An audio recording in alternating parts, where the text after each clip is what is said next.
We're excited to be here in Denver, obviously for Women's Final Four. It's always great to be in Denver for any event, but the Women's Final Four last year was spectacular. We had 3 amazing games, great competition. I hope we get exactly the same here. Denver's a terrific host city. It means a lot for us to be a part of this community, and we're ready to roll. I happen to be one that believes that college athletics is still very much a regional sport. You know, when I spent 5 years running an SEC institution, and I know that in that part of the world, SEC football means something, and it's different than football on the West Coast or in the Northeast. And to assume that this is all easily translated into a national conference, I think is wrong.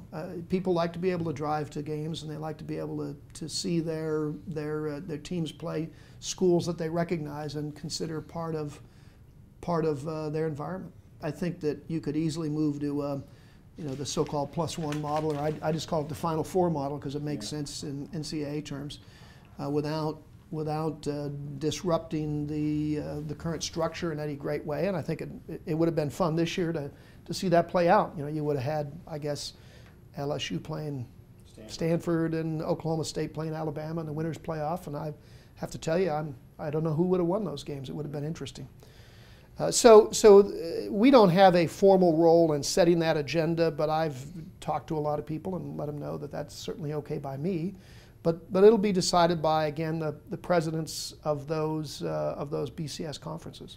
You know, it's fascinating that college football, which is really at the impetus for the creation of the NCAA 110 years ago, whenever it was, has never been, postseason play has never been under the purview of the NCAA. It's always been bowl games and conference alignments, and we run 89 championships in every other sport except that one.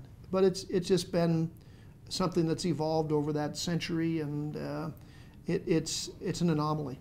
Well, you know, it'll be interesting to see how the next iteration works out and what the role of the individual bowls are in all of that.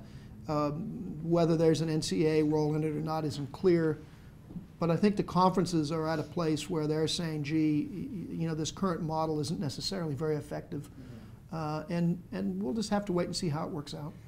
There's a lot of ways to make it work, and so it all depends upon the model that you want to create. I worry about the total number of games for students. You know, there's only so many games you want to put a young man's body through. So this is a very physically demanding game. It's not like a basketball game, obviously, and so you don't, in my opinion, want to move toward a situation like the NFL where you got kids playing, you know, 15, 16, 17 games. That doesn't make sense.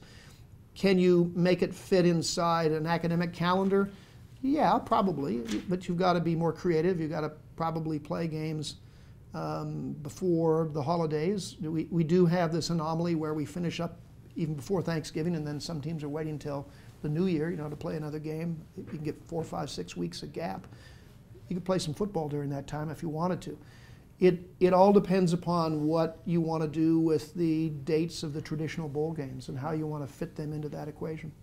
I happen to be a huge fan of Folsom Field and its location. It's one of the, like Washington, the two best physical locations for stadiums in the country is University of Washington sitting alongside Lake Washington and Folsom Field looking at the Flatirons.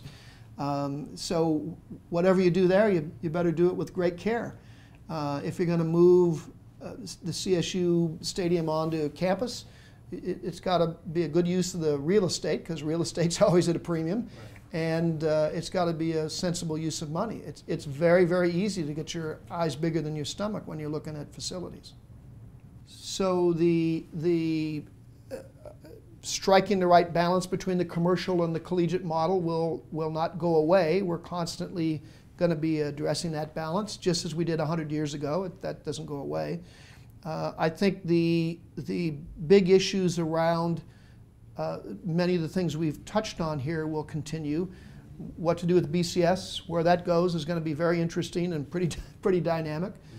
The issue of pay for play will not go away. There'll continue to be people that say these are professionals and they ought to be paid like professionals, and I couldn't disagree more. I think that would be the complete death of college athletics, pretty much by definition.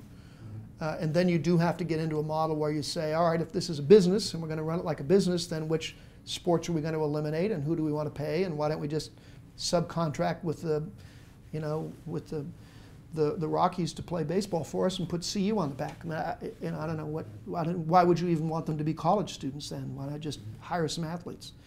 That doesn't make any sense to me, but that debate will continue.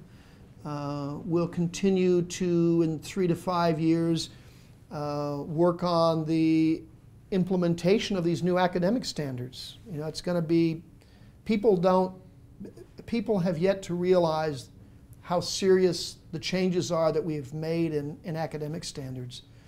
Next year, as teams are denied access to championship play, they'll realize they're pretty serious. And in 2 years after that, when that requirement fully rolls in, then there'll be a lot of scrambling, because there'll be a lot of teams that don't get to go to bowl games, that don't get to go to the men's basketball tournament or the women's soccer championship, not because they weren't eligible on the field, but because they weren't eligible in the classroom.